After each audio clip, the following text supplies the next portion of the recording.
And here he thought she was some menacing ghost or monster. You know what, Shelion? With my range, even if Windmaster was a monster, I'd still, I'd still be down. Hello everyone, my name is Ulysses N. Owen. You can call me Owen, and I'm a BL author. How are all of you today? As you can hear, my voice is kind of going. I went to the ATEEZ concert a couple days ago on Sunday at the BMO Stadium in Los Angeles, and I completely lost my voice. As you can see by this clip here, that is the reason why I lost my voice. Anyways, I hope that it doesn't hinder my performance when I read the last 2 chapters of Heaven Official's Blessing Volume 1. Also, one of my goals, obviously, for a very long time now, I've met James and Howard and they signed Volume 1, but my next goal, hopefully, is to meet Jacob and have Volume 2 signed. I'm so grateful that I got to meet the titular character voice actors of Heaven Official's Blessing, but I really would like to meet Jacob one day and get an autograph from him. So hopefully the volume 2 that I'm going to buy at Barnes & Noble soon will get signed by Jacob one day. But in the meantime, I just wanted to let you guys know that school starts again for me in like maybe a little more than 2 weeks from now. So updates on Heaven Official's Blessing novel reactions are gonna become unfortunately a lot more slower. I'm really sorry for that. I am an English major, so I have to read a ton of other books this semester. I think the number is like almost like 6 books that I have to read for this one single semester. I cannot read the BL that I would like to read. But I'm very excited to go back to school, and I'm very excited to get into volume 2 when I can. Thank you so much for your patience. I am incredibly grateful, and I hope to continue on this TGCF journey with y'all. So with that, let's get into chapter 10. Hey man, I'm already saying Windmaster in the freaking title chapter. I can't. Okay, I'm gonna knock everything down on my freaking desk and it's already a mess. Let's see if I can talk for long periods of time. Xielian unconsciously stepped forward to stand in front of Sanlang. I know better than anyone where my place is, Xielian replied. Then how dare you still stand next to him, Fu Yao shouted. Because if I stand next to him, the snakes won't come, Xielian answered earnestly. He's like, you gotta listen to reason, bro. I'm standing next to him because it's safe, okay? Hearing the response, Sanlang and laughed out loud. Fu Yao grew grim. You, grimmer and grimmer. His face suddenly turned completely black. It wasn't just his face, but Xielian's entire view that dimmed into darkness. The screen of flames and the ring of fire created by Fu Yao were suddenly completely extinguished. Within the darkness, Xielian heard Sanlang snicker and say, useless trash. Then he felt Sanlang grip his shoulders to pull him close. Soon after, Xielian heard a sudden downpour of endless battering above them, like a thunderstorm hitting an umbrella. Needless to say, now that the defense barrier was gone, the snake deluge came pouring down like mad. The open umbrella was blocking the downpour, and Xielian could smell the thick, foul stench of blood. He was about to fight, but Sanlang stopped him. Don't move. No lowlifes will dare approach. His tone was confident. The first sentence was soft and gentle, the second arrogant. Xielian wasn't worried, but hearing Fu Yao's angry roars across the pit sounded like he was getting bombarded by snakes. He called out, Sanlang! No, Sanlang instantly replied. Xielian didn't know whether to laugh or cry. How did you know what I was going to say? Don't worry so much. He can't die, Sanlang said. Just then, another roar came from ahead of them in the pit. Banyue, if you want me to die, have them bite and kill me in one go. What the hell is this? It's not me, Banyue cried. It seemed that Kemo had awoken after the punch, discovered himself submerged in countless snakes, and believed it to be Banyue's doing. Fu Yao, can you light another fire? Do it again, Xielian shouted. Fu Yao gritted his teeth. That cad next to you is restricting my powers. I can't light anything. Xielian felt dread, and Sanlang said, "It's not me." "I know it's not you," Xielian said, "but that's precisely what's wrong. Both Banyue and Kemo are bound by the immortal binding rope, so they can't use their powers. My powers are depleted, and you're not restricting anyone. Meaning, there's a sixth person in this pit." "Have you lost your mind?" Fu Yao demanded. "What sixth person? No one else came down." "Who's there?" Banyue said suddenly. "Banyue, what's happening? Is someone over there?" Xielian asked. "Someone..." Banyue's voice cut off. Whether her mouth was sealed shut or she lost consciousness, they didn't know. Xielian called out again. "Banyue?" Fu Yao was still fighting snakes, and brief flashes of white light blasted in waves in the darkness. "Be careful, she might be tricking you." "Not necessarily," Xielian shouted. "I'm going to save her first." Xielian was about to run into the snake deluge when he heard Sanlang's voice next to his ear. "All right." Xielian felt the hand gripping his shoulders tighten, and in a flash, they were dashing forward. Xielian realized in awe that the youth was advancing and attacking at the same time, but with an umbrella in one hand and him in the other. In the darkness, silver shimmers flashed about once more, clanking and clinking, when suddenly the sharp sound of two swords clashing rang in everyone's ears.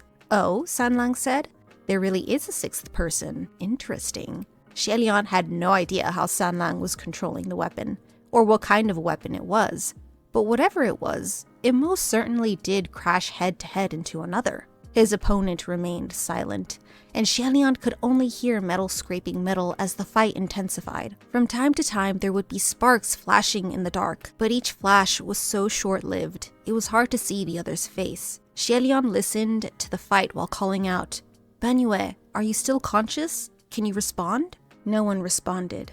Fu Yao exclaimed, "Maybe the one fighting now is her." "No, that is definitely not Banyue," Xielian said. While both times were in the dark, when Sanlang fought Kemo, he was light-footed and messing about, toying with the man. This fight, however, Xielian could tell Sanlang was taking more seriously.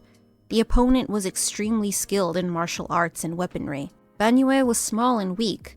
From the look of her limbs alone, it was obvious that strength and weaponry were not her forte, so it was impossible for her to be the one fighting Sanlang. But who was this sixth person? When did they appear? Fu Yao griped.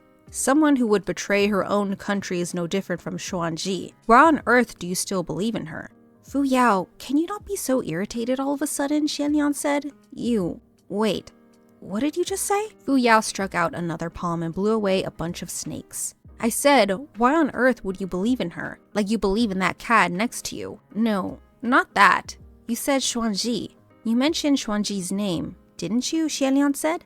"Yeah, so what? She's completely irrelevant." Xielian, however, held his breath.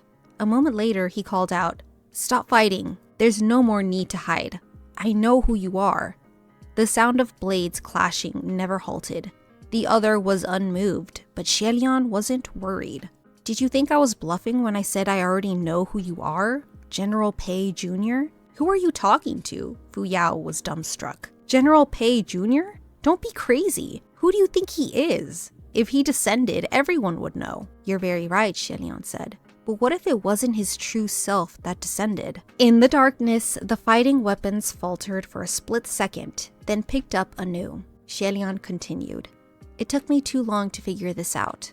I should have known from the beginning. I knew that for close to 200 years there was something causing havoc, but none of the heavenly officials cared, and no one dared to speak of it. So there had to be someone no one wanted to offend keeping this scandal under wraps. Since I wasn't familiar with many of the officials, I didn't dare boldly pin this on anyone, and never tried to boldly deduce which heavenly official it could be. It was Fu Yao's mention of Xuanji that reminded him. It wasn't hard to connect the subject of Xuanji to the two generals' Pei, and the north was their territory. Fu Yao once said in passing that prior to his ascension, General Pei Jr. slaughtered a city. Which city? It could very well be the kingdom of Banyue. The upper court wouldn't bat an eyelash at something like this.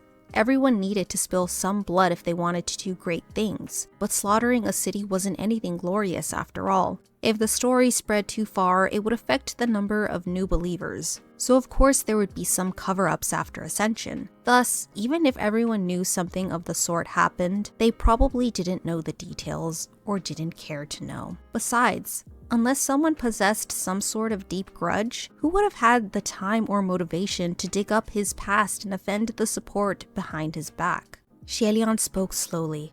That mudface said there was someone among us who visited this city 50 or 60 years ago. At first, I thought he was lying to deceive us into getting closer, but his words may very well have been true. Before, in that group of people, the one I was the most suspicious of was you. The caravan followed you, and you could take them anywhere.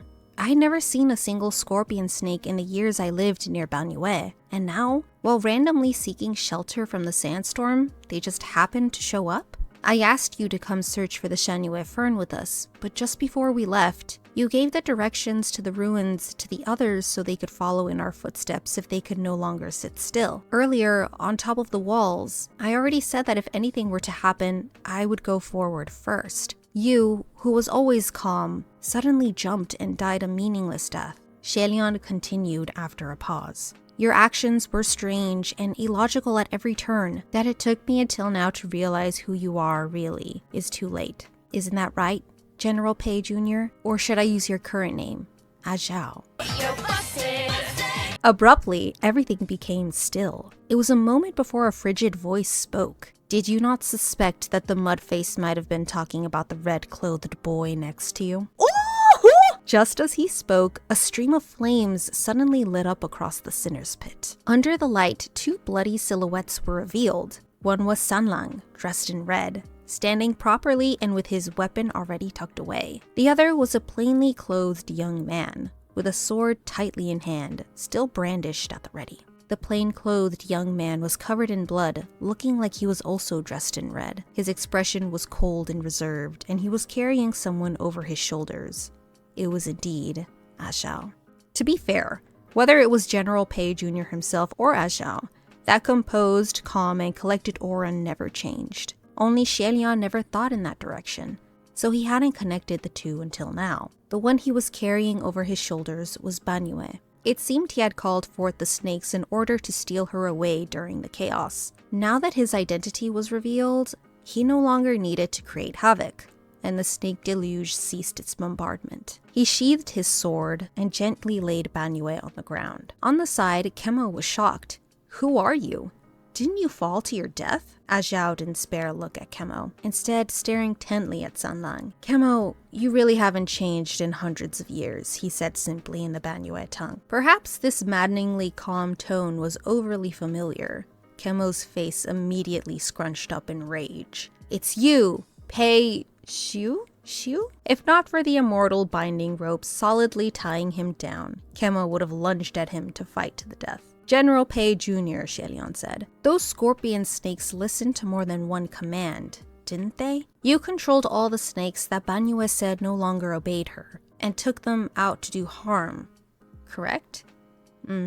It was me. "Did Banyue teach you how to control the scorpion snakes?" Xielian questioned. "She didn't," Pei Xiu said.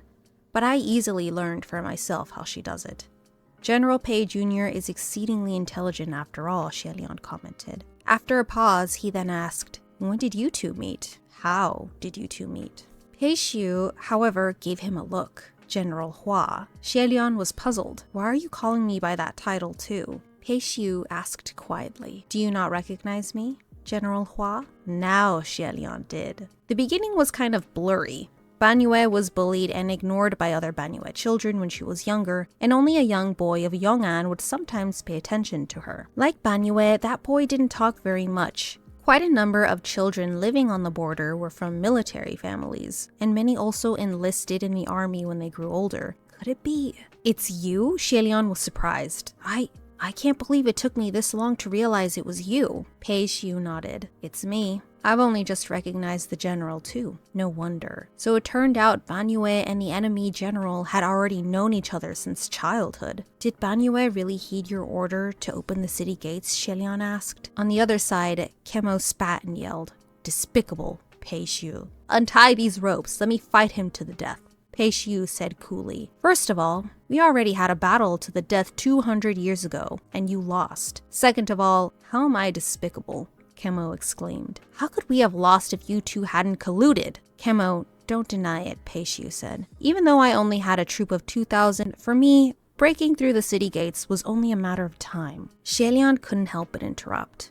Wait a sec. You only had 2,000 under you, and you were sent to invade a country? Why was that? Isn't that no different from sending you to your death? Were you, perhaps, even more elbowed out in the army than I was? Pei Xiu stopped talking. It seemed Xie had hit it on the head. Xie then asked, if you knew it was a sure win, why did you have Banyue open the city gates? Because I needed to slaughter the city, Pei Xiu replied. What do you mean? Xie asked. Since you were already going to win, why did you have to slaughter the city? It couldn't be his hobby. It was precisely because victory was at hand that we had to wipe out the city, Pei Xiu said. And it had to be as soon as possible, immediately, leaving none behind. That leaving none behind sounded ghastly. Xie pushed.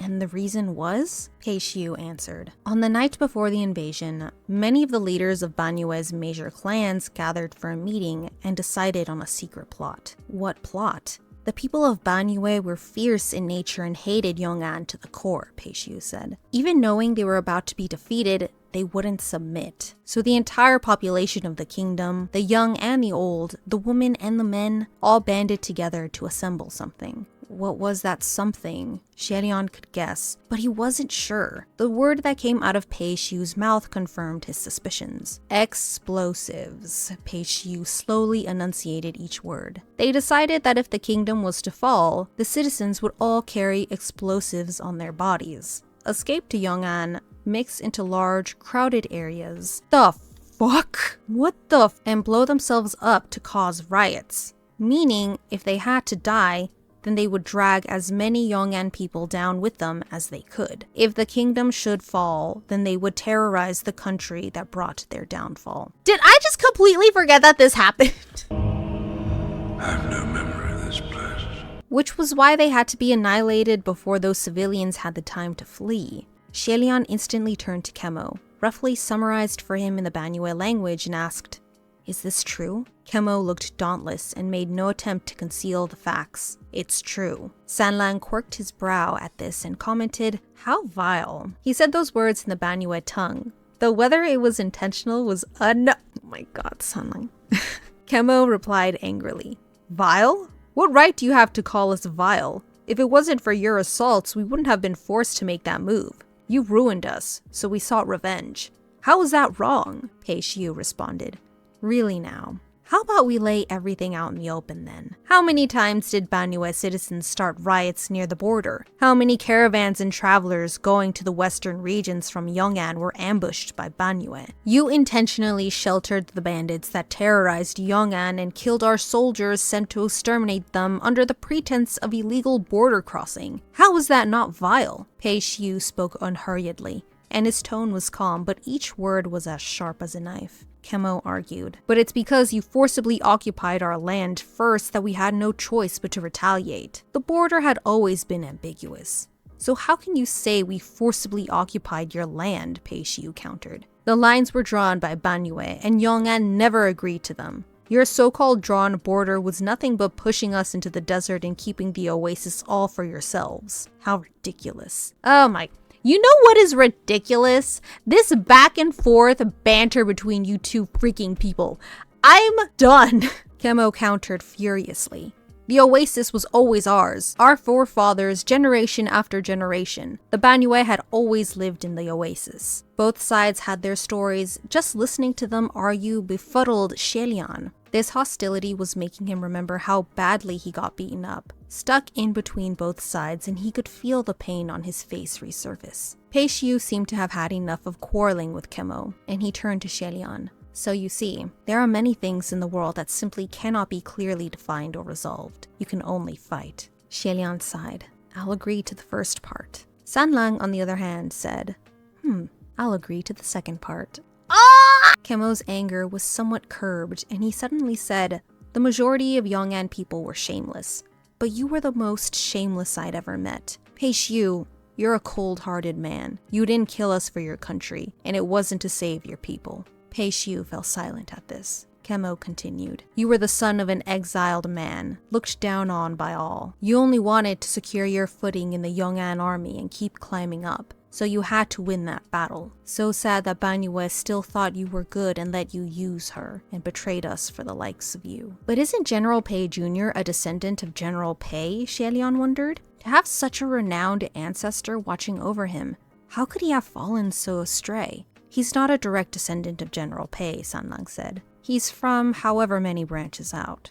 So that was it. That meant that, had he not ascended, he probably wouldn't have had any chance of being blessed by the old ancestors. What did I say about heavenly officials, man? I'm done with them. Pei Xiu said quietly, Banyue had always been my subordinate and only infiltrated the kingdom of Banyue under my command. She is from both Banyue and Yong'an. Once she chose her side, she had to be loyal to that side, and there was no such thing as betrayal. The Banyue people were evil. I have no regrets about killing them. Suddenly, a voice came from above. Oh my god! Okay, it's happening! Stay calm! No regrets about killing? Well said. Will you say the same about all the travelers who you misled to this pass and who lost their lives in this pit? That voice had come from above everyone's heads, and Xielian instantly looked up. Which great master is here?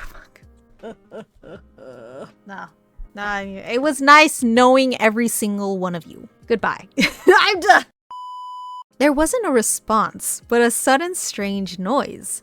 Whoosh. Whoosh. It was like the bellowing of wild wind. I'm in danger! When that sound finally came near, Xielian could finally say with certainty, it definitely was the bellowing of wild winds. This abrupt gale entered the sinner's pit from above, swept all the way to the bottom, and rolled everyone into the air. Xielian immediately grabbed for Sanlang, who was the closest to him, and cried, "Watch out!" Sanlang caught him too, face unchanged.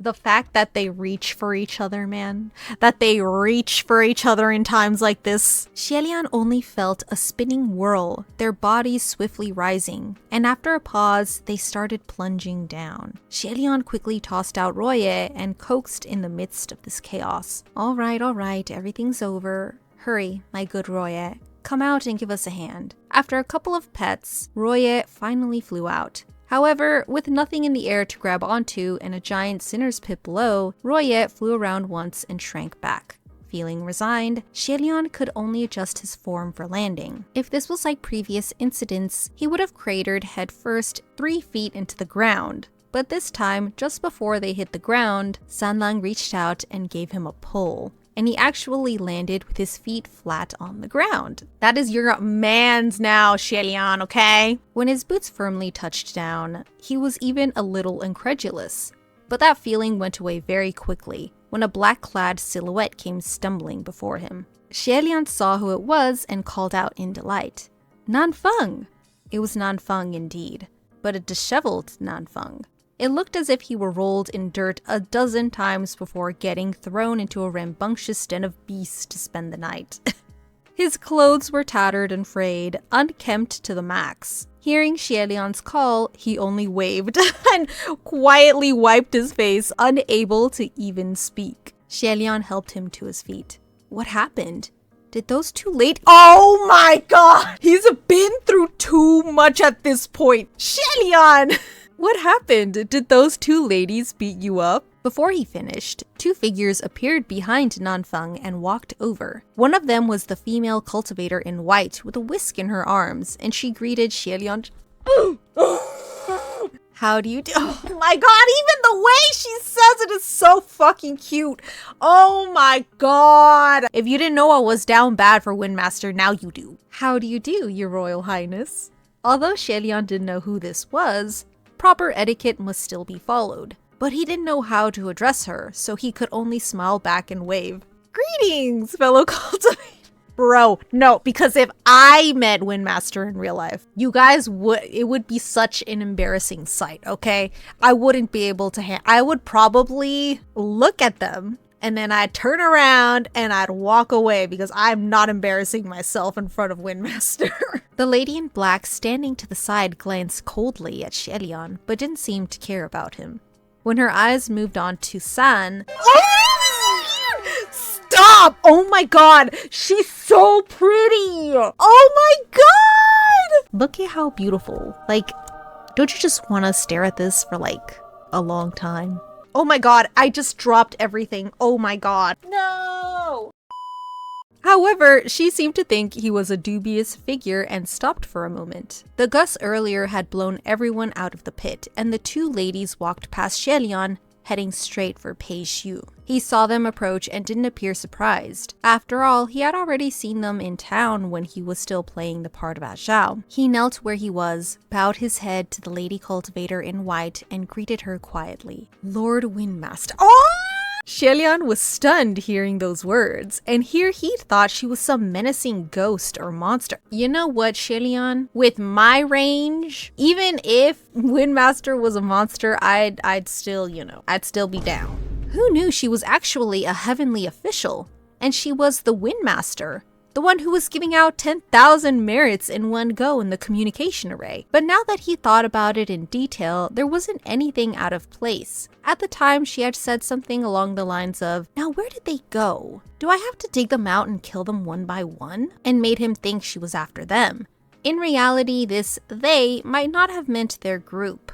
She could have meant the Banyue soldiers. Shelion thought he was alone in this investigation, and thus naturally thought the lady cultivators were strange and wicked. Shelion couldn't help but feel a nameless reverence toward a heavenly official who could easily hand out 10,000 merits. He turned to Nanfeng. "Why didn't you tell me this was the WINDMASTER sooner? And here I thought she might be some sort of snake or scorpion spirit. Such impropriety." Nanfeng's expression darkened. "I didn't know it was the WINDMASTER. I've never...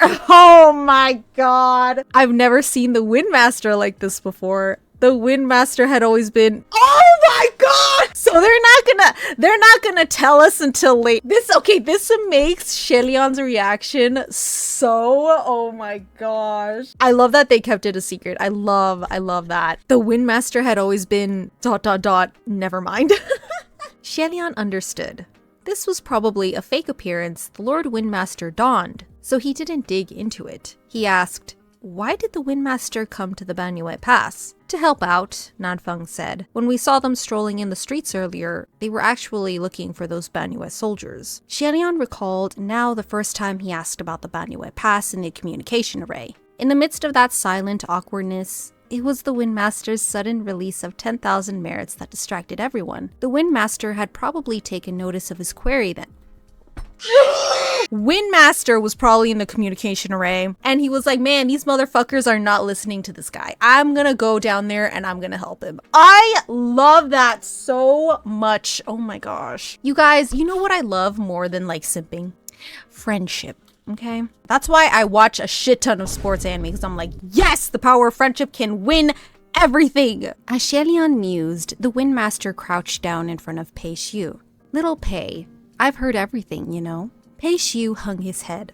The WINDMASTer demanded, "Do you admit that for the past 200 years, you are the one who lured all those travelers into the ancient kingdom of Banyue?"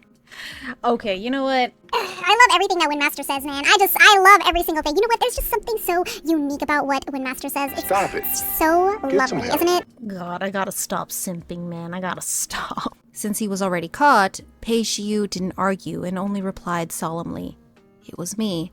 "Why?" the WINDMASTer demanded. After a pause, Pei Xiu asked, "Lord WINDMASTer has long been suspicious. Can you not guess why? Is it only because these souls of the dead are iron proof of the blood on your hands while you were a human and would become obstacles to your climbing higher in the future?" the WINDMASTer asked. Pei Xiu neither agreed nor disagreed. Shelion, who was listening from the side, couldn't help but ask, if anything, why didn't you just kill them directly? Why instead was your method feeding them the living to appease their resentment? How is that different from quenching the thirst of one by using another's flesh and blood? Sanlang replied, "He couldn't." That was true too. In the upper court, every move by a heavenly official like Pei Xiu was watched intently by countless eyes. There were many things he couldn't do directly. He couldn't use his true form to come down openly and kill off the resentful spirits of these soldiers, and he couldn't send troops to annihilate them either. This was already a concealed affair. If there was too much of a stir, wouldn't it attract everyone's gaze? At most, he could only send a clone like A Xiao down quietly, using the scorpion snakes that Banyue was a known expert in manipulating to go out and cause harm, attracting passers-by to feed the resentful spirits and disperse their resentment. It was no doubt murder by proxy. Your General Pei wouldn't have ever done something like this, the Windmaster said. This time, I'm afraid you've crossed the line. The fact that he would release a clone to cause havoc at the Banyue Pass for almost 200 years and lure innumerous passers-by down the wrong path and into the ruins to die in the mouths of Banyue soldiers, for a heavenly official, this was no small issue whatsoever. Pei Xiu had his head bowed low. This junior knows. The Windmaster swept her whisk. As long as you understand, reflect on yourself and think on it. We'll talk in the heavens. You know what, Windmaster? We can have a talk in the heavens too if you want. I understand, Pei Xiu said quietly. Having finished talking with Pei Xiu, the Windmaster stuffed the whisk into the back collar of her robe, stood up, and smiled. Can I just read this like a normal human being? And smiled at Xielian. Your Royal Highness the Crowned Prince, I've heard much about you. I'm literally gonna start crying. I don't know why. I'm just literally gonna start crying. Wait, I think I'm gonna cry. Wait. Dude, why am I crying? Jesus Christ. I love Windmaster. I don't. To Xielian, heard much about you really wasn't a compliment, but nonetheless, it was just meaningless pleasantries, so he smiled. I'm sure it's nothing. I've heard much about you as well, Lord Windmaster. Sorry about before, by the way, the Windmaster said. Xielian paused. Before? What happened before? Didn't you all run into a windstorm in the desert? Thinking back, Xielian could almost taste the mouthfuls of sand. He replied, yes? I started that, the Windmaster said. The Windmaster explained. That windstorm was meant to stop you all from going near the kingdom of Banyue. But not only did you not get blown away, you went around and ended up in Banyue anyway. The longer Xielian listened, the more he felt that something wasn't right. First, she used a windstorm to stop them from getting to Banyue Pass. And now this whole thing was suddenly out in the open. What did it mean? Xielian didn't respond, biding his time to see what the other would say. The Windmaster then continued. But in regard to this whole ordeal, it would be best if your highness got no further involved. Xielian stole a look at Banyue, curled up on the ground, and felt his dread rise. He was already worried that if this scandal were to reach the upper court, the officials could easily muck up the truth, add strokes where they shouldn't, and have Banyue take all the blame while little Pei ran off scot-free. With Windmaster's sudden appearance telling him not to get further involved, didn't this cement that they would protect little Pei? Without any change in expression, Xielian stepped forward to stand in front of Banyue and said warmly, but I'm already further involved, so telling me to leave it now is fairly pointless, no? The Windmaster flashed a smile. Don't worry, you can take the State Preceptor of Banyue away with you. Now that was unexpected. Xielian was slightly taken aback, and the Windmaster continued. While you were all in the pit, we heard everything from up here. Although the State Preceptor has turned into a wrath, when I roamed the city, I saw that she had drawn the array to trap the Banyue soldiers and released all the captured mortals. She didn't hurt anyone and even saved people. The only ones I'm taking are General Pei Jr. and Kemo. You don't have to worry about me placing undue blame on anyone. This is the beginning of a beautiful friendship, you guys. Oh my god! Xielian relaxed. Much ashamed. I was suspicious. It's normal to worry, the Windmaster said. There's certainly an unpleasant culture in the upper court. The lady in black looked as if she couldn't stay for a moment longer and spoke up. Are you done? If you're done, let's go. The Windmaster rebuked.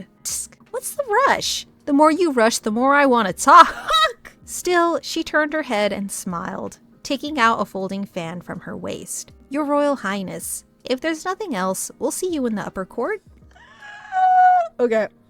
Gosh, the unholy screeches that I usually have are like enhanced tenfold because my throat hurts and I can't speak. Thank you, ATs. Xielian nodded and the Windmaster opened her fan.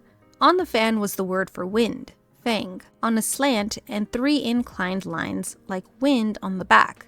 That had to be the Windmaster's spiritual device. She fanned forward 3 times and backward 3 times. Suddenly, a gust of wind blew from out of nowhere. The wind drew dust and sand, and Xielian raised his sleeve to block the debris. When the wind died down, the 2 ladies, Pei Xiu and Kemo, had all disappeared, leaving behind only Xielian, Sanlang, Nanfeng, and the curled-up Banyue on the ground. Xielian dropped his sleeve, still a little dazed. What just happened? Sanlang casually strolled over. A pretty good thing. Xielian looked at him. Is it? Yeah. The Windmaster was trying to help you by telling you not to get involved. Nanfeng walked over too. That's right. You've dug too deep into this business already. The only thing left to do is to file a complaint to the Heavenly Emperor. Don't get yourself any more involved. Xielian got it. Is it because of General Pei? Correct, Nanfeng said. This time you have thoroughly offended him. Hey man, I'd offend General Pei too. Xielian laughed. I knew I was going to offend someone one of these days. I guess it doesn't matter who. Nanfeng furrowed his brows. Don't think I'm joking. After the Palace of Divine Might, the next most powerful martial palace is Mingguang. General Pei thinks very highly of Little Pei, and has long been trying to oust Chan Yijin. He's gonna come knocking, looking for trouble. Chan Yijin is the martial god that rules the West, right? Xielian asked. That's the one, Nanfeng replied. Chan Yijin is also a new official. He ascended around the same time as Pei Xiu. He's young, and a little, but very powerful. General Pei intended for Pei Xiu to take over all the devotees of the West, and he's done well for himself, especially these past few years. Now with you dragging this scandal out in the open, it's not looking good for Pei Xiu. Maybe he'll even be banished. If he gets banished, your luck is gonna turn for the worse too. Xielian rubbed his forehead, mentally taking note that from now on he would have to be more mindful when eating, drinking, and walking. Sanlang, however, didn't think it was a big deal. Don't worry, Pei Ming is too proud. He won't do anything underhanded. Nanfeng gave him a look. What about the Windmaster? Xielian asked. She told me not to get involved, meaning she's the one who will file the complaint. In that case, wouldn't she become the one offending General Pei? I can't have that. Let's call her back. Nanfeng, do you know the password to her personal communication array? You needn't worry about the Windmaster, Nanfeng said. General Pei can hurt you, but he won't touch her. She may be younger than you, but she's much more successful in the heavens. What? Xielian wasn't shocked into silence, but was instead thinking, who in the heavens is more of a failure than me? I don't think there's anyone. Sanlang laughed. With that backing, of course she's successful. Are you talking about the lady in black? She looks to be a strong character too, Xielian remarked. No, Sanlang replied, but she must also be one of the 5 elemental masters that make up wind, water, rain, earth, and thunder. I recommend not offending her. The Windmaster could start a twister from nowhere, which was obviously powerful, but the lady in black was stronger. Xielian kept thinking that the lady had noticed something in Sanlang and felt rather concerned. I agree. Still, there were words that Xielian thought didn't need to be said, so he swallowed them. He thought even someone with a strong backing may not be successful. Back in the day, the Crown Prince of Xianle had the support of the Heavenly Emperor who ruled all 3 realms for 1,000 years. He was still a failure. Xielian picked up his fallen bamboo hat, dusted it off, and sighed in relief upon seeing that it wasn't flattened. He tied it back around his neck and looked at Nanfeng. You weren't pursued and beaten up by those 2 ladies the whole time, were you? Yes, we fought the whole time. Nanfeng replied, face dark. Xielian patted his shoulders. Thanks for your hard work. Suddenly he remembered another hard worker and turned around. Where's Fu Yao? Wasn't he watching the bitten man? Nanfeng responded. Xielian didn't recall seeing Fu Yao after getting blown out of the Sinner's Pit. Actually, ever since Zhao revealed himself, there had been no sight of him. If he didn't leave then, he must have left when the wind blew. Xielian wasn't actually that worried. He figured Fu Yao didn't want to get mixed up in the mess, so he ran off. But having heard Nanfeng say bitten, he snapped out of it, and they both cried at the same time. The Shangyue fern! The sky is only just lightning. No rush, Sanlang said. However, there was no such thing as no rush when it came to saving lives. Even if they were far from the 24-hour deadline, Who knew if anything had happened in all this time? Xielian had no time to think about Fu Yao. He hurriedly lifted Ban Yue onto his back and ran toward the palace grounds. Once at the palace, Xielian laid Ban Yue down and immediately picked a few large bundles of the Shanyue fern. That mud face was still on the ground, its face a bloody mess among its white bones. In the past, Xielian would have buried it. But first of all, he was in a hurry to save people. And second, that man had been buried in the ground for 50 or 60 years. He must not want to go back. But the corpse of the dead merchant was missing,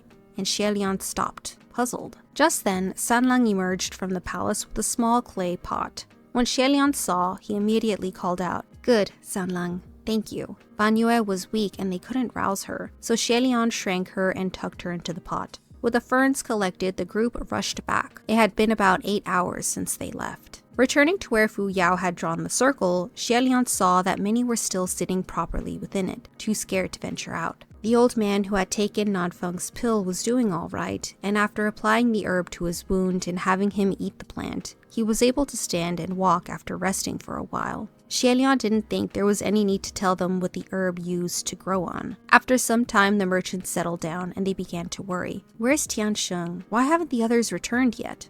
Xielian had been too busy picking herbs to find him earlier. Plus, there was not a single Ban Yue soldier left in the ruins, so he hadn't bothered with Tiansheng and the others. He was just thinking about going back to search for them when he heard the voice of a boy yelling as he ran closer and closer. Xielian turned his head, and sure enough, it was Tiansheng. The boy had a large bundle of the Shanyue fern in his arms, and behind him were 2 other merchants, all huffing and puffing. Xielian asked them what had happened and learned that while on top of the walls of the Sinner's Pit, Ban Yue swept the soldiers down and captured Tiansheng and the merchants. They were terrified, but Ban Yue only led them down from the pit and directed them where to go before sending them on their way. They escaped, picked the herbs, buried the dead merchant's body, and rushed back as fast as they could. Yet they were still slower than Xielian. In any case, Xielian escorted the caravan out of the Gobi Desert and ended this journey at last. Before they bid farewell, Tiansheng snuck out to find him and whispered mysteriously, "Gege, I have a question for you." "Ask away," Xielian said. "You're actually a god, aren't you?" You don't say! Xielian was astonished, but also a little touched. In the past, there was a time when he'd holler and announce to the world, "I am a god. I am the crown prince, his royal highness," and no one would believe him. This time, he hadn't even said anything, and the other party asked if he was a god. It made him both astonished and moved. Tiansheng added immediately, "I saw you use spells." "Don't worry, I won't tell." "How would you even tell? No one would believe you," Xielian thought. Tiansheng continued, "If not for you, I would have gotten thrown into that pit by that bunch of ugly ghost soldiers. When I get home, I'll build you a temple and worship you." Oh my god, that is so fucking cute. Man, I'm gonna build a temple for you and worship you too, Xielian. Xielian watched him pat his chest and make very big hand gestures and couldn't help but let out a laugh. He smiled. "Then, thank you." Sanlang was standing to the side, and he chuckled lightly for some unknown reason. Xielian didn't think it was because he thought a child's naive words were ridiculous. Although children had no idea just how much work went into constructing a temple, receiving such a promise, whether it would be fulfilled or not, was nevertheless a happy occasion. After much hassling, he made up a random title, the Scrap Immortal, to leave behind. Then he waved and walked off in the opposite direction. Nanfeng drew another teleportation array and sent them all back to Puchi Shrine. Opening the door, Xielian took the straw mat out, laid it open on the ground, and collapsed on it like a dead body. This was done all in one breath. Sanlang sat down next to him and watched him, a hand propping up his chin. Oh my gosh. He just said, I'm just gonna sit here and just stare at your loveliness, Xielian. Xielian sighed. How long were we gone? About 3-4 days, Sanlang replied. Xielian sighed again. Only 3-4 days? Why am I so tired? Ever since he ascended, he was worked to the bone like a dog. No lie. After he was done sighing, Xielian looked up. Nanfeng, why haven't you gone to report back yet? Report back where? Nanfeng asked. Aren't you an official of Nanyang Palace? Won't your general miss you after 3 or 4 days? My general isn't in the palace right now, so he won't miss me, Nanfeng replied. Xielian rolled over and got up. All right, it'll be good too, if you stay. What are you doing? Nanfeng asked. Xie looked at him cheerfully. I'm going to cook you a meal as a reward for your hard work. Nanfeng's face dropped drastically. He raised his hand, pressed 2 fingers together, and touched his temple as if receiving someone's private communication. He got up and turned. There is an emergency at the palace. I'll see you later. No! Xie raised his hand. What? Nanfeng, don't go. How can there suddenly be an emergency? I really want to thank you for everything. There's an emergency! Nanfeng roared and ran out the door. Xie sat back down on the mat and looked at Sanlang. I guess he's not hungry. There was a loud bang before Sanlang could reply, and it was Nanfeng who ran back, blocking the doorway. You too! Xie and Sanlang were sitting together on the mat, and they both looked up at him. What about us two? Nanfeng pointed his finger at Sanlang, then at Xie, words stuck in his throat, unable to speak. Then finally, I'll be back. You're welcome anytime, Xie said. Nanfeng gave Sanlang one last stink eye before closing the door and leaving. He said, I got my eye on you two. I got my eye on you. Hua Qiang, I know what you're up to. Xie crossed his arms and tilted his head like Sanlang and said, looks like there really is an emergency. He turned to look at the youth next to him and smiled cheerfully. He's not hungry. How about you? Sanlang smiled cheerfully back. I'm starving. Oh my gosh. Bro is whipped. I already know this, man. I know this. Xie grinned and stood up again before turning around and casually tidying the altar table. All right then. What do you want to eat, Huachia? Oh my god. Oh my god. I didn't think he was going to use an Bro, I am not ready for volume 2, bro. I'm not ready. I'm not ready to see that. I'm not ready for their interactions. I'm not ready for Oh, volume 2's definitely gonna get the cops called on me for noise complaints, man. Oh, Lord. All right, then. What do you... I can't even read. Oh my god. Behind them, there was silence. Then chuckling. I still prefer the name Sun. I gotta give my throat a rest, but I will come back and read chapter 11. I knew my throat was gonna hurt. I knew because I knew I was gonna start screaming for this. I was like, damn, it's healing, but after I read this, we're gonna need some more healing time. The next day. Okay, we are back after resting my voice. My voice feels a little bit better now, so hopefully it will last. Oh my gosh. Poking the Ghost King, the Crown Prince seeks truth. I am not, I'm not ready. Okay. So this little part right here, that was so freaking cute. I didn't know that Xie was gonna say that. Anyways, the last chapter, everyone. Crimson rain-sought flower? Xie asked. Your Royal Highness, the Crown Prince, Sanlang replied. What do you want me to do, Huaqiang? You want me to get on the ground on my knees and just praise you? Because I will. Xie finally turned around with a grin. That's the first time I've heard you address me like that. The red-clad youth sat on the mat and propped up a leg, also grinning. How does it... I'm just gonna take a sip of my iced coffee and just think about this. Xie gave it a thought and replied truthfully, it feels a little different than when others call me by that title. How so? Huaqiang asked. Xie tilted his head, his eyes squinting a little. It's hard to say, it's just... When others called him Your Highness, some were emotionless and all business, like Ling Wen. But most of the time when people called him Your Highness, it was laced with a sense of disdain, like how one would intentionally address an ugly woman as a beauty, somewhat sarcastic. Yet when Huaqiang called him Your Highness, the two words were uttered with grave sincerity. So, while it was hard to describe, Xie felt that when Huaqiang called him Your Highness, it was different from when others used that title. Oh, you noticed that too, Xie? You noticed that too? He says your name in such a loving tone. He continued, that night at Mount Yujin, the groom who whisked me away was you. Can I just get through the first page, please? Can I just get through the first freaking page? Huaqiang's smile deepened meaningfully, and that made Xie realize his words may have been too ambiguous. He quickly corrected himself. I meant the groom in disguise who led me away was you, right? I wasn't disguising myself as a groom, Huaqiang replied. Technically speaking, Huaqiang wasn't wrong. The young man at the time never said he was the groom or anything. In fact, he didn't say anything at all. He only stopped in front of the marriage sedan and extended his hand. It was Xielian who went with him willingly. Fine.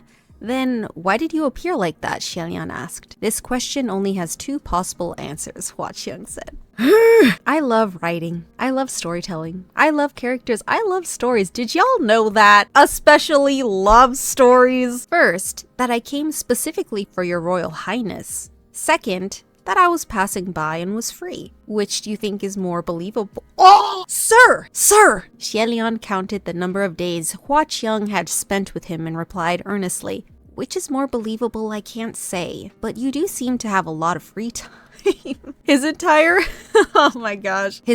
person and his gaze both circled around Hua Qiang, going back and forth. And after a long while, he said, "You're quite different from what the rumors say." Hua Qiang changed his sitting position, but with a hand still propping up his cheek. He watched Xielian and asked, "Oh? And how did your royal highness figure out that I am crimson rain-sought flower?" The images of that umbrella dripping with blood, that gently clinking silver chain, and those cold silver vambraces filled Xielian's mind. He thought, it's not like you were trying very hard to hide yourself. Even after all the probing, you gave nothing away, so you must be a supreme. You're dressed in all red, like the maples, like blood, and seem to know everything, seem to be capable of everything, and know no fear. And such magnanimity, other than crimson rain-sought flower, who all the heaven officials fear, there didn't seem to be anyone else you could be. Hua Qiang laughed. May I take those words as a compliment? Can't you tell they're compliments? Xielian thought. Oh, dude, he's flirting. Sparing so many words, how come your royal highness doesn't question my motives in coming close to you? What did he say? I'm questioning your motives, sir. Hua Qiang asked. His smile curbed somewhat. If you didn't want to say anything, and I asked, would you tell? Or you might not tell me the truth, Xielian said. That's not necessarily true, Hua Qiang said. Besides, you can always kick me out. Oh, he's not gonna kick you out. He's not gonna kick you out. Xielian replied, you're so powerful. Even if I kicked you out now, if you really wanted to do something bad, wouldn't you just change your skin and come back? The two eyes met and grinned. Suddenly, a small knocking noise broke the temporary silence in the shrine. They looked to where the sound came from and there wasn't anyone. Only that small black clay pot rolling on the ground. It was the same pot Banyue was tucked in. Xielian had casually placed it next to the mat, but somehow it had tipped itself over and rolled to the door. Blocked by the wooden door built by Hua Qiang, it started hitting the door by rolling into it repeatedly. Xielian was worried it might break itself, so he opened the door, and the little clay pot rolled into the grass field outside. Xielian followed behind it and saw that once the little clay pot made it to the grass field, it stood itself up.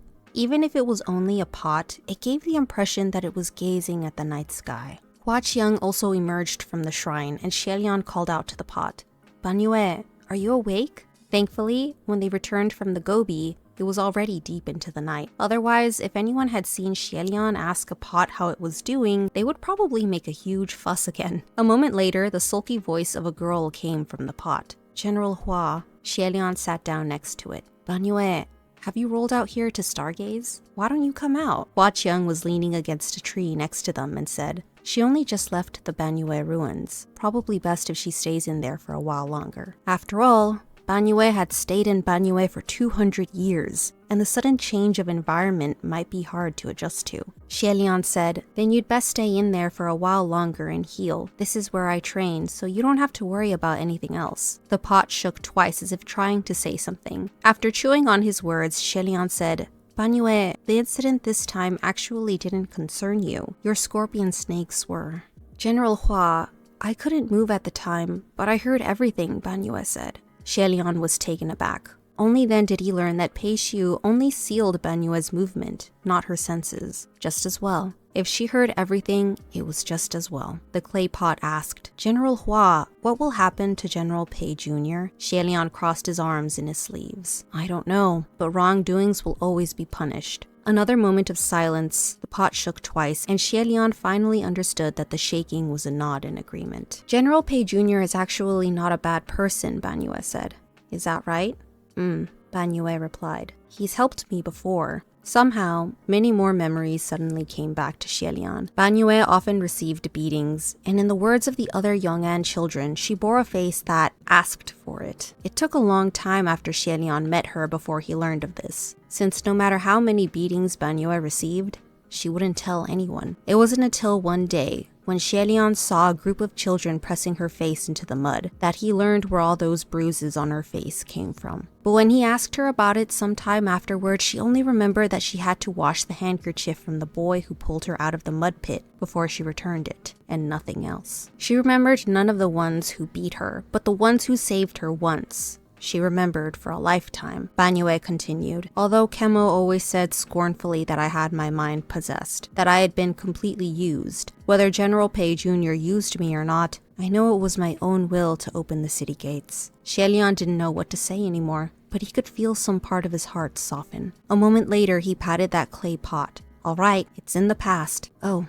by the way, Banyue, the name Huaxie is fake. And I haven't been a general for a long time. You don't have to keep calling me General Hua. Then how should I address you, Banyue asked. That was actually a good question. If Banyue called him Your Highness, seriously, it'd feel weird. Xielian didn't really care about his address either. He just wanted to change the subject. That's up to you. I suppose it's okay if you keep calling me General Hua. Only, there was another here with the surname Hua, so that might cause some confusion. But then he thought, Hua Xie was a fake name he took from the first word of the title Flower-Crowned Martial God. So Hua Qiang may very well be a fake name too. That they both coincidentally picked the same word, flower, for a surname was rather interesting. I'm sorry, General Hua, Banyue said again. Xielian turned back to look at her and said woefully, Banyue, why are you always apologizing to me? Did he really look that sorry to people? From within the pot, Banyue declared, I want to save the common people.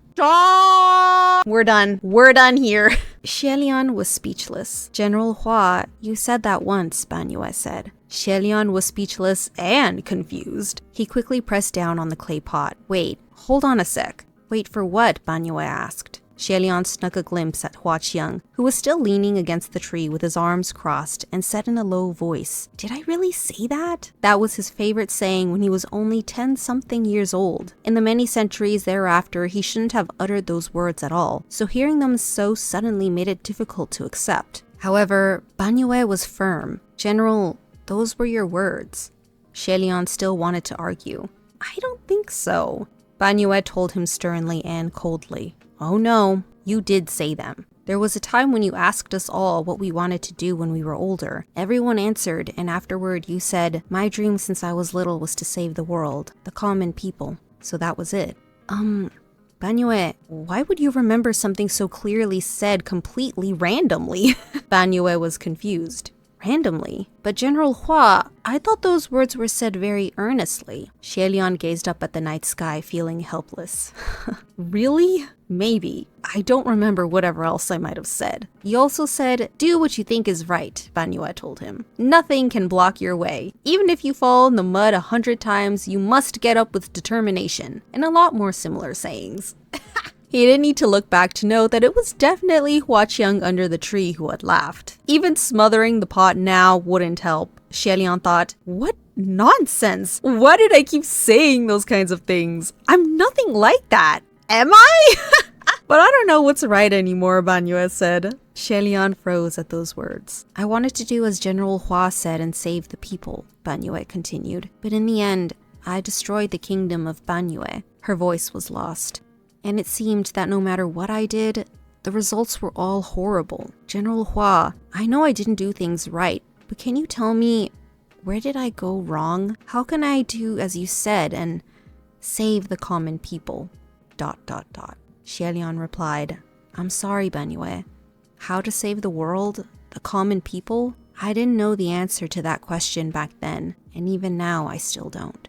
Banyue was silent for a moment, then said dejectedly, General Hua, to be honest, it feels like for the past 200 years, I've had no idea what I'm doing. I'm such a failure. Hearing her, Xielian became more depressed, thinking, doesn't that make me even more of a failure?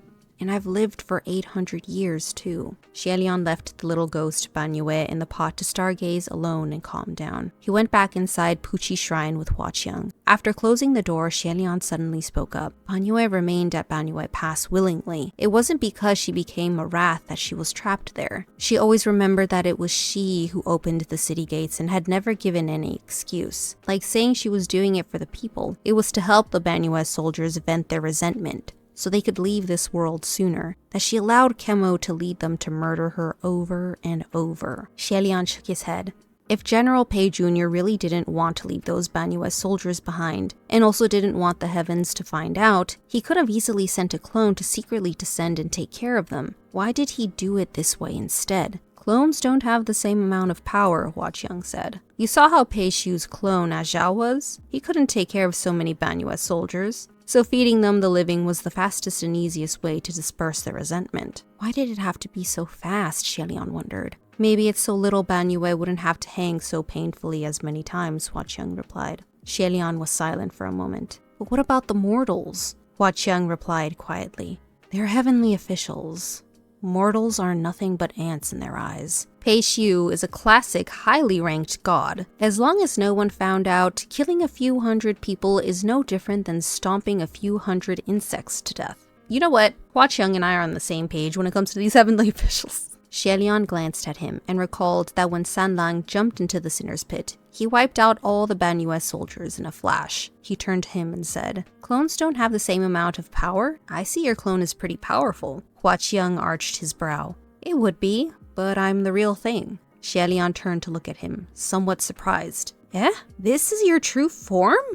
100% authentic, Huaqiang declared. If anything must be blamed, it would have to be the look on Huaqiang's face. Like he was welcoming Xielian to What is he going to test out, sir? What is he going? If anything must be blamed, it would have to be the look on Huaqiang's face. Like he was welcoming Xielian to test it out himself. Without thinking, Xielian raised a finger and poked Huaqiang's face. After poking, Xielian snapped back to himself in shock, yelping, "Oh no!" in his head. His intrusive thoughts won. He was only curious to see what a supreme ghost king's fake skin would feel like. But apparently, his body moved faster than his mind and poked him. How extremely outrageous of him. To have someone suddenly poke him, Huaqiang looked somewhat shocked too. He's like, "Oh my god, Xielian, oh no." But he was always calm and collected, so his expression cleared instantly. He didn't say anything, but his arched brow raised even higher, as if waiting for Xielian to explain. The laughter in his eyes was apparent. Of course, Xielian couldn't explain himself. He looked at his own finger, then hid it away, betraying nothing of his thoughts. Not bad. Huaqiang finally burst out laughing and he crossed his arms with his head tilted. What's not bad? Do you mean this skin? Yeah, it's quite good.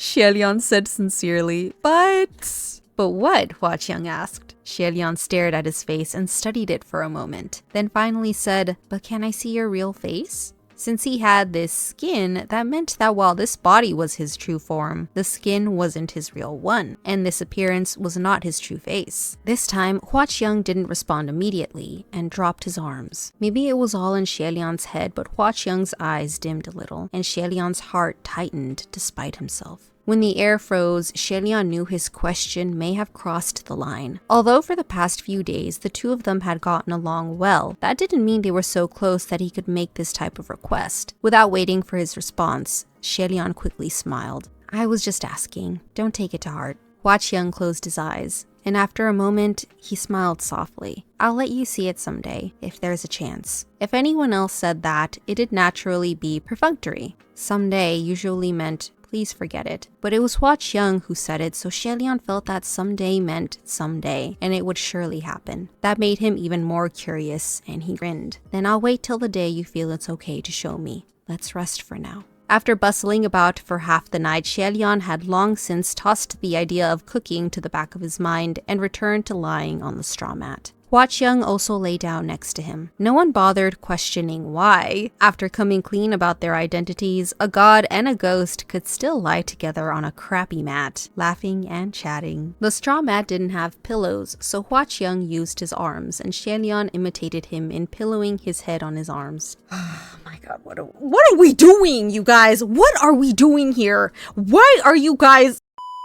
The ghost realm seems so idle. Don't you guys ever need to report back to anyone? Hua Qiang not only used his arms as a pillow, but he propped his legs up too. He replied, "Report to whom? I'm the biggest one there is. Besides, we all mind our own business. No one bothers anyone." So the ghost realm was made up of many disorganized bands of lost souls and feral ghosts. Xianlian replied, "Is that so? I thought it'd be like the upper court, with a central government. If it's like that, have you met any other ghost kings before?" Okay, I love that Xianlian is taking this opportunity to just ask like the wildest questions. He's like, oh yeah, I have a ghost king right here. I'm just gonna, ask him whatever pops up into my mind because I can. "I have," Hua Qiang said. "Even green ghost Qirong?" Not Qirong again. You mean that lowly, vulgar trash? Well, what do I say to that? Xianlian thought, yes? No? Just say yes. Thankfully, he didn't need to say anything, as Hua Qiang continued. "I greeted him, and he ran away." Xianlian had a hunch that this greeting couldn't have been your regular sort of greeting. Sure enough, Hua Qiang said casually, "And then I received the moniker Crimson Rainsought Flower." So before, when he mentioned wiping out the lair of another ghost, he was talking about green ghost Qirong, and this greeting was carnage. What an extraordinary greeting, Xianlian thought, rubbing his chin. "Do you have something against the green ghost Qirong?" "Yeah," Hua Qiang replied. "What's that?"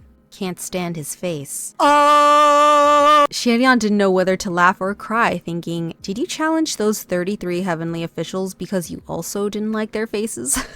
So what if he did? I mean, I would too, man. "The officials of the upper court all call him vulgar, and even the ghost realm scorns him. Is that true?" "It's true. Even Blackwater is disgusted with him," Hua Qiang replied. "Who's Blackwater?" Xianlian asked, then recalled, "Oh, is that the one called ship-sinking Blackwater?" "That's right. He is also known as the Blackwater Demon Xuan." Xianlian remembered that this Blackwater Demon Xuan was also a supreme, but Green Ghost Qirong was only almost a supreme, and just there for the head count. He asked, interested, "Are you close with this Demon Xuan?" "No," Hua Qiang replied lazily. "There aren't many in the ghost realm I'm close with." Now Xianlian was amazed. "Is that so? I thought you'd have many subordinates. Maybe our definition of close is different?" Hua Qiang quirked his brow. "Yeah.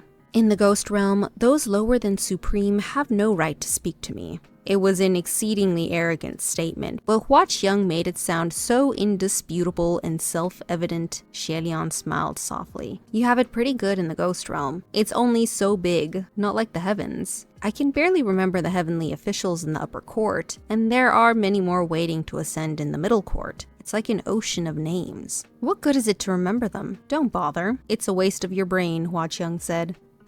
"It's kind of offensive if you can't remember their names. The heavenly officials loved their reputations." Hua Qiang clicked his tongue. "If they can be offended by such a small thing, then they're nothing but narrow-minded trash." Why is Hua Qiang literally how I react to people I don't like? After chatting that much, Xianlian didn't want to dig too deeply into the subject lest they touch on something sensitive, so he changed the topic away from the differences between the two realms. He glanced at the closed wooden door and wondered, "Banyue, that child, I wonder when she'll come back in." The bold words, "I want to save the common people," returned and reverberated in his head, pouring a mess of images in his mind, and Xianlian had to forcibly push them down. Just then Hua Qiang spoke up. "Those were good words." "Which ones?" Xianlian asked. "I want to save the world, the common people," Hua Qiang replied leisurely. Xianlian was thunderstruck. He flipped over and curled into a shrimp. Wishing for another pair of arms so he could cover both his face and his ears. He groaned. "Sanlang." Hua Qiang seemed to have nudged closer and deadpanned right behind him. What's wrong with those words? Hua Qiang wouldn't back down, and Xianlian couldn't win against him. Imagine how close they are right now, you guys. I can't. Why do I keep hearing things? Also, you guys, I think there might be... Actually, I don't want to say it. Lest it actually happen. Hua Qiang wouldn't back down, and Xielian couldn't win against him, so he flipped back over and said helplessly, "It's silly. What's there to be afraid of?" Hua Qiang said. "To dare speak of the people of the world, whether to save or to destroy them, is admirable. The former is harder than the latter, so it's even more respectable." Xielian shook his head, not knowing whether to laugh or cry. If you dare to speak, you have to be able to follow through and actually achieve it. He laid an arm over his eyes. "Oh, all right. I suppose that's nothing. What Banyue said was already pretty good. I've said sillier things when I was even younger." Hua Qiang laughed. "Oh? Like what? Let's hear it." Xielian was pensive for a moment, and he smiled softly as he chased his memories. Many, many years ago, there was someone who told me they couldn't live on anymore. They asked me for the reason they were alive and what was the meaning of their life. He glanced at Hua Qiang. "Do you know how I answered?" It might have just been Xielian's imagination, but there seemed to be light in Hua Qiang's eyes. He asked softly, "How did you answer?" Xielian said, "I told them, if you don't know how to live on anymore, then live for me. If you don't know the meaning of your life, then make me that meaning, and use me as your reason to live." Ha! As Xielian spoke, he couldn't help but let out a small laugh and shook his head. "Even now I don't understand what I was thinking back then. How did I ever have the courage to tell someone to make me the meaning of their life?" Hua Qiang was silent, and Xielian continued. "It really was something that could only have been said back then. Long ago, I really thought I was invincible and fearless. If you asked me to say the same words now, there is no way they would ever leave my lips again." Xielian continued slowly. "I don't know what happened to that person afterward, but to become someone's reason to live is already a heavy responsibility. How dare I speak of the world?" Silence blanketed Puchi Shrine.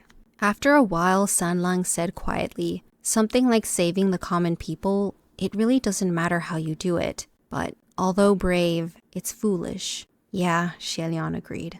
Hua Qiang continued, "Although foolish, it's brave." Xielian grinned. "Thanks." "You're welcome," Hua Qiang said. The two stared at the holy ceiling of Puchi Shrine in amiable silence, and Hua Qiang spoke up again after a while. "You know, Your Highness, we've only known each other for a few days. Is it all right for you to say so much to me?" "Well," Xielian huffed, "what's the problem?" "Whatever. Those who have known each other for decades can become strangers in a day. We met by chance, and we may part by chance. If we like each other, then we shall continue to meet. If we don't, then we shall part. At the end of the day, there's no banquet in the world that doesn't come to an end, so let's take it easy, and I'll say what I want to say." Hua Qiang seemed to have chuckled. Then suddenly he said, "If." Xielian turned his head to face him. "If." Hua Qiang didn't turn around, but continued to stare at the dilapidated ceiling of the shrine, and Xielian could only see this handsome young man's left profile. Hua Qiang said softly, "If I was ugly." "Huh?" Xielian gaped. Hua Qiang finally turned his head slightly. "If my true appearance is ugly, would you still want to see it?" Xielian was taken aback. "Is it? Although there's no real reason, I never thought your true appearance would be too horrible looking." "Who knows?" Hua Qiang said, half-jokingly. "What if I'm discolored, disfigured, ugly, monstrous, and horrible? What will you do?" At first, Xielian thought this line of inquiry was rather fascinating. So the overlord of the ghost realm, the one called the devil incarnate and feared by all in the heavens, would care about his looks? But when he thought about it deeply, he didn't think it was very funny anymore. He vaguely recalled, in the many rumored backstories of Hua Qiang, one said that he was a disfigured child from birth, or something along those lines. If that was true, then he must have grown up discriminated against by others. Maybe that was why he was particularly sensitive about his appearance. Thus, Xielian chewed on his words. "Well," he used his warmest, most sincere voice. "To be honest, the reason I want to see your true appearance is only because, you see, we're already like this." Hua Qiang piped up. "Like what?" "Well, we're sort of friends now, right? So if we're friends, then we should be honest with each other. My wanting to see your true appearance has nothing to do with how you look. You asked what I would do, but of course I won't do anything. Don't worry. As long as it's your real face, I'm sure I'll..." "Why are you laughing? I'm being serious!" When Xielian reached the last part, he could feel the youth next to him shaking.